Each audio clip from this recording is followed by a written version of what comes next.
ಯಾರು ಸಾಮಾನ್ಯವಾಗಿ ಸನ್ಮಾನ ಮಾಡಲ್ಲ, ಮಾಡಿದ್ರೆ ಅದು ಹಬ್ಬ, ಅದು ದೊಡ್ಡ ಹಬ್ಬ ನಮಗೆ. ಹಾಗೆ ಇವತ್ತು ನನಗೆ ಅನಿಸ್ತಾ ಇದೆ, ನಮಗೆ ದೊಡ್ಡ ದೊಡ್ಡ ಸನ್ಮಾನಗಳು ಬೇರೆ ಬೇರೆ ವ್ಯಕ್ತಿಗಳಲ್ಲಿ ಎಷ್ಟೇ ಸಿಕ್ಕಿದ್ರು ಇಲ್ಲಿನ ಒಂದು ಸಣ್ಣ ಸನ್ಮಾನ ಆದರೂ ಕೂಡ ಅದು ನಮಗೆ ಬೃಹತ್ ಸನ್ಮಾನದ ರೀತಿಯಲ್ಲಿ ನಾವು ಪರಿಗಣಿಸ್ತೀವಿ. ಯಾಕಂದರೆ ಅದು ತಾಯಿ ಹೃದಯದಿಂದ ಬರುವಂಥ ಸನ್ಮಾನ. ಇವತ್ತು ಎಲ್ಲರೂ ಹೊಟ್ಟೆ ಕಿಚ್ಚಿಪಡೋವಂಥ ಸಂದರ್ಭದಲ್ಲಿ, ಒಬ್ರು ಕಂಡ್ರೆ ಒಬ್ರಿಗೆ ಆಗದೇ ಇರೋ ಸಂದರ್ಭದಲ್ಲಿ ಒಂದು ನಾವು ಕೆಲಸ ಮಾಡೋವಂಥ ಸಂಸ್ಥೆನಲ್ಲಿ ನಮ್ಮನ್ನು ಕರೆದು ಗೌರವಿಸಿದ್ದಕ್ಕೆ ನಾನು ಅಭಾರಿಯಾಗಿ, ವಿಶೇಷವಾಗಿ ನಮ್ಮ ಲೆಕ್ಕಾಧಿಕಾರಿಗಳ ಸಂಘದ ಅಧ್ಯಕ್ಷರಾದ ಗಿರೀಶ್ ಅವ್ರಿಗೆ, ಆಮೇಲೆ ಕುಮಾರಸ್ವಾಮಿ ಅವ್ರಿಗೆ, ನಮ್ಮ ಗಾಯತ್ರಿ ಅವರಿಗೆ, ಎಲ್ಲರಿಗೂ ಮುರಾರಿಯಿಂದ ಹಿಡಿದು ಭಾಗ್ಯ ಎಲ್ರಿಗೂ ನಾನು ಧನ್ಯವಾದ ಹೇಳಬೇಕು. ಮತ್ತು ಎಲ್ಲ ಪದಾಧಿಕಾರಿಗಳಿಗೆ ಧನ್ಯವಾದ ಹೇಳ್ತೀನಿ, ಸಂಸ್ಥೆಗೂ ಕೂಡ ಧನ್ಯವಾದ ಹೇಳ್ತೀನಿ. ಯಾಕಂದರೆ ಇವತ್ತು ನಾವೇನೇ ಸಾಧನೆ ಮಾಡಿದ್ರು ಅದಕ್ಕೆ ಮೂಲ ಪ್ರೇರಣೆ ನಮ್ಮ ಸಂಸ್ಥೆ KPTCL ಇರ್ಬೋದು, ಬೆಸ್ಕಾಂ ಇರ್ಬೋದು. ನಾನು ಮೂಲತಃ ಬೆಸ್ಕಾಂಗೆ ಬಂದವನು. ಅಲ್ಲಿಂದ ನಿಮಗೆ ಕ್ವಾಲಿಫಿಕೇಶನ್ ಚೆನ್ನಾಗಿದೆ, ಕನ್ನಡ ಘಟಕಕ್ಕೆ ಕೋಆರ್ಡಿನೇಟರ್ ಕೆಲಸ ಮಾಡಿ, ನಮ್ಮ ಪತ್ರಿಕೆಗೆ ಸಂಪಾದಕರಾಗಿ, ಕನ್ನಡ ಸಂಘದ ಕಾರ್ಯದರ್ಶಿಯಾಗಿ ಪಾಠ ಮಾಡಿ HRDಗೆ ಅಂತ ಹೇಳಿ ಅವಾಗೆಲ್ಲ ನಮ್ಗೆ ಪ್ರೋತ್ಸಾಹ ಕೊಟ್ಟವರು ಕುಮಾರಸ್ವಾಮಿ ಅವರು, ಇವತ್ತಿರಡು ಶ್ರೀನಿವಾಸ್ ನಾಯಕ್ ಅವರು, ಅವಾಗಿದ್ದ ಗಣೇಶ್ ಅವರು, ಕೆಂಪೇಗೌಡರು, ಎಲ್ಲರೂ ಈ ಸಂದರ್ಭದಲ್ಲಿ ನಾವು ಚಂದ್ರೇಗೌಡರಿಂದ ಆದಿಯಾಗಿ ಅವ್ರನ್ನ ನೆನೆಸ್ಕೊಳ್ತೀನಿ. ಯಾಕಂದ್ರೆ ಅವರೆಲ್ಲ ಪ್ರೋತ್ಸಾಹ ಕೊಟ್ಟಿಲ್ಲ ಅಂದ್ರೆ ನಾನು ಒಂದು ಅಕಾಡೆಮಿಗೆ ಇವತ್ತು ಚೇರ್ಮನ್ ಆಗ್ತಿರಲಿಲ್ಲ. ಸಾಮಾನ್ಯವಾಗಿ ಅಕಾಡೆಮಿ ಚೇರ್ಮನ್ ಅಂದ್ರೆ ಪ್ರೊಫೆಸರ್ಗಳೇ ಆಗ್ಬೇಕು ಅಂತಿದ್ದದನ್ನ ಮೊದಲನೇ ಬಾರಿ ಬಹುಶಃ ನಾನೇ ಬ್ರೇಕ್ ಮಾಡಿದೆ ಅಂತ ಅನ್ಸುತ್ತೆ. ನನ್ನಿಂದಾಗಿ ಇನ್ನೊಂದು 4-6 ಜನ ಸರ್ಕಾರಿ ನೌಕರರಿಗೆ ಈ ಥರದ ಅವಕಾಶಗಳು ಬರ್ಬೋದು ಮುಂದಿನ ದಿನದಲ್ಲಿ ಅಂತ ನಾನು ಹೇಳ್ತೀನಿ.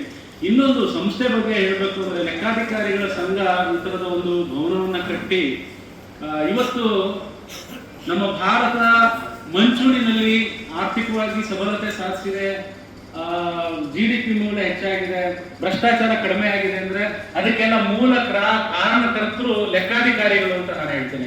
ಯಾಕಂದ್ರೆ ಲೆಕ್ಕಾಧಿಕಾರಿಗಳು ಆಡಿಟ್ ಮಾಡದೆ, ಯಾವುದೇ ಅವರು ಟೆಂಡರ್ಗಳನ್ನ ಪರಿಶೀಲನೆ ಮಾಡದೆ ಇದ್ದಿದ್ರೆ ಇವತ್ತು ಬಹುಶಃ ನಮ್ಮ ಭ್ರಷ್ಟ ವ್ಯವಸ್ಥೆನಲ್ಲಿ ಇವತ್ತು ಸಂಸ್ಥೆಗಳು ಸಂಬಳ ಕೊಡದೇ ಇರೋ ಹಾಗೆ, ಸಾರಿಗೆ ಕೊಡದೇ ಇರೋ ಹಾಗೆ ಇರಬೇಕಾಗಿತ್ತು. ಅದನ್ನ ಕಡಿವಾಣ ಹಾಕುವಂತ ಲೆಕ್ಕಾಧಿಕಾರಿಗಳಿಗೆ ನಾನು ತುಂಬಾ ವಿಶೇಷವಾದ ಧನ್ಯವಾದ ಅರ್ಪಿಸ್ತೀನಿ. ಯಾಕಂದ್ರೆ ಅವರು ಅಗತ್ಯ ತುಂಬಾ ಇದೆ ನಮ್ಮ ದೇಶಕ್ಕೆ ಅಂತ ಹೇಳಿ.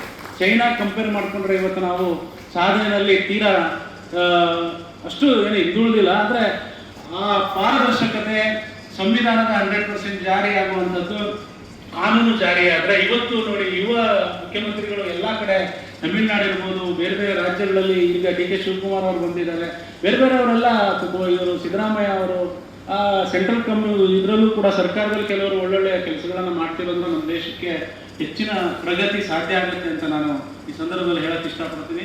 ವಿಶೇಷವಾಗಿ ನಾನೇನು ಜಾಸ್ತಿ ಮಾತಾಡೋಕೆ ಹೋಗೋದಿಲ್ಲ.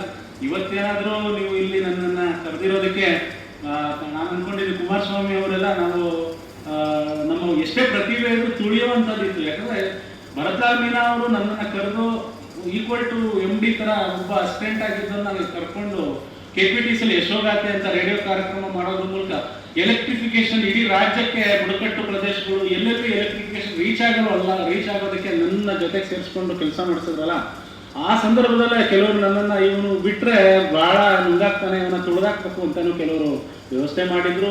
ಅವ್ರು ಎಷ್ಟೇ ತುಳಿದಷ್ಟು ನಾವು ಮೇಲೇನೆ ಬಂದ್ವಿ ಹೊರತು ಕೆಳಗೆ ಹೋಗ್ಲಿ. ಹಾಗಾಗಿ ನಾವು ಒಂದು ಸಹಕಾರದ ಮನೋಭಾವ ಇದ್ರೆ, ಪ್ರಗತಿಯ ಮನೋಭಾವ ನಮ್ಮಲ್ಲಿದ್ರೆ ಯಾವತ್ತಿದ್ರೂ ನಮ್ಗೆ ಬೆಲೆ ಸಿಗುತ್ತೆ ಅನ್ನೋದನ್ನ ನಮ್ಮೆಲ್ಲ ಎಂಪ್ಲಾಯಿಗಳು ತಿಳ್ಕೋಬೇಕು ಅನ್ನೋದನ್ನು ನಾನು ಈ ಸಂದರ್ಭದಲ್ಲಿ ಹೇಳ್ತೀನಿ. ಎಲ್ಲ ಕಡೆ ಇರುತ್ತೆ, ಅದು ರಾಜಕೀಯ ಇರುತ್ತೆ. ಈಗ ಗಿರೀಶ್ ಅವ್ರಿಗೆ ಏನು ಕಾಂಪಿಟೇಷನ್ ಇಲ್ವಾ? ಅವ್ರೇನು ಸುಮ್ಮನೆ ಪ್ರೆಸಿಡೆಂಟ್ ಆಗಿಲ್ಲ. ಕುಮಾರಸ್ವಾಮಿ ಅವರು ಪಿಂಚಣಿ ಸಂಘದ ಅಧ್ಯಕ್ಷರಾಗಿದೆ, ಪಿಂಚಣಿ ನೌಕರರಿಗೆ ಅಂದ್ರೆ ಅಲ್ಲೂ ಕಾಂಪಿಟೇಷನ್ ಇರುತ್ತೆ. ಅದ್ರ ನಡುವೆನೂ ನಾವೇನು ಒಳ್ಳೆ ಕೆಲಸ ಮಾಡ್ತೀವಿ.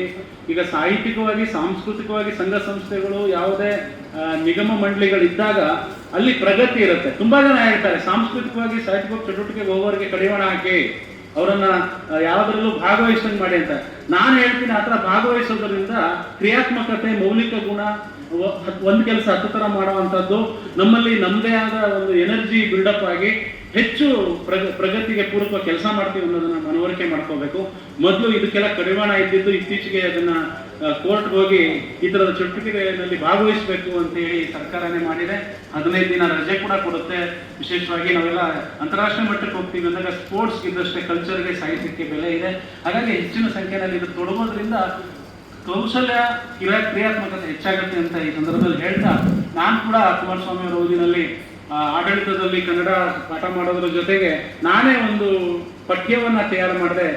ಇದು ಅದೇನು ಅಂದ್ರೆ ಥಿಯೇಟರ್ ಇನ್ HR ಅಂತ ಹೇಳಿ. ರಂಗಭೂಮಿ ಮೂಲವನ್ನು ಇಟ್ಕೊಂಡು ನಮ್ಮ ಸಬ್ಜೆಕ್ಟನ್ನು ನಾವು ನಾಟಕೀಯ ಮನರಂಜನೆ ಜೊತೆಯಲ್ಲೇ ಅವರು ವಿಚಾರ ಸ್ಪಷ್ಟವಾಗಿ ಧೈರ್ಯವನ್ನು ತಗೊಂಡು ಅವರು ಭಾಷಣಕಾರರಾಗಿ ಕೂಡ ಎಮರ್ಜ್ ಆಗಿ ಕಲಾವಿದರಾಗಿ ಎಮರ್ಜ್ ಆಗ್ತವ್ರ ಜೊತೆಗೆ ಧೈರ್ಯವಾಗಿ ಅವರ ಪಾಠವನ್ನು ಮನನ ಮಾಡ್ಕೊಂಡು ಪರೀಕ್ಷೆ ಬರೆದು ಪಾಸಾಗೋ ಮಟ್ಟದ ಒಂದು ಪಠ್ಯವನ್ನು ಮಾಡಿ ಇವತ್ತಿನವರೆಗೂ ಕುಮಾರಸ್ವಾಮಿ ಅವರು ಸ್ಟಾರ್ಟ್ ಮಾಡಿ ಈಗಾಗಲೇ 24 ವರ್ಷ ಆಗಿರಬೇಕು ನನ್ನನ್ನು ಪಾಠ ಮಾಡೋಕ್ಕೆ ಕರೆದಿದ್ದು. ನಿನ್ನೆ ಕೂಡ ಮೇಲ್ಗಡೆ ಪಾಠ ಮಾಡಿದ್ದೀನಿ ಅಂದರೆ 25 ವರ್ಷ ಅದು ಸಿಲ್ವರ್ ಜುಬ್ಲಿ ಅದು ಪಾಠ ಮಾಡ್ತಾನೆ ಇದ್ದೀನಿ ಅಂದರೆ ಅದ್ರ ಕ್ರೆಡಿಟ್ ಕುಮಾರಸ್ವಾಮಿ ಅವರಿಗೆ, ಲೆಕ್ಕಾಧಿಕಾರಿಗಳ ಸಂಘಕ್ಕೆ, ನಮ್ಮ KPTCL ಟಾಟಾ ಸಂಘಕ್ಕೆ, ನಮ್ಮ ನಿಗಮಕ್ಕೆ ಹೋಗಬೇಕು. ಹೆಚ್ಚಿಗೆ ಸಮಯ ಇಲ್ಲ. ಇಲ್ಲಿ ಗೋಪಾಲ್ ಅವರಿದ್ದಾರೆ, ಭಾಗ್ಯನ ಹೇಳಿದ್ರು ನನ್ನ ಜೊತೆಗೆ ಬಂದಂಥವ್ರು, ಸುಮಾರು ನಮ್ಮ ಜೊತೆ ಕೆಲಸ ಮಾಡ್ತಾರೆಲ್ಲ ಇದ್ದೀರಿ. ತಾವೆಲ್ಲ ಬಂದಿದ್ದಕ್ಕೆ ಮತ್ತು ಕಲಾವಿದರು ಇದ್ದಾರೆ, ಅವರಿಗೆಲ್ಲ ನಾನು ಧನ್ಯವಾದ ಹೇಳಲೇಬೇಕು. ಗುಂಡೂರಾವ್ ಅವರ ತಂಡ, ಅನುಪ್ ರಾಮನಾಥ್ ಅವರು, ಮಂಜುನಾಥ್ ಬೈಲು, ವಿದ್ಯಾಶ್ರೀ ಅವರು, ಇಂದಿರಾ ಪಾಂಡುರಂಗನ್ ಅವರು, ವಿಶೇಷವಾಗಿ ಗೆಳೆಯ ಮುರಾರಿ, ಎಲ್ರಿಗೂ ಧನ್ಯವಾದ ಹೇಳಿ ನನ್ನ ಮಾತು ಮುಗಿಸ್ತೀನಿ. ಮುಂದಿನ ದಿನದಲ್ಲಿ ಇನ್ನಷ್ಟು ನಿಮ್ಮ ಸಹಕಾರದಲ್ಲಿ ಒಳ್ಳೆ ಕೆಲಸ ಮಾಡೋಣ ನಾವೆಲ್ಲ ಅಂತ ಹೇಳಿ ನನ್ನ ಮಾತು ಮುಗಿಸ್ತೀನಿ.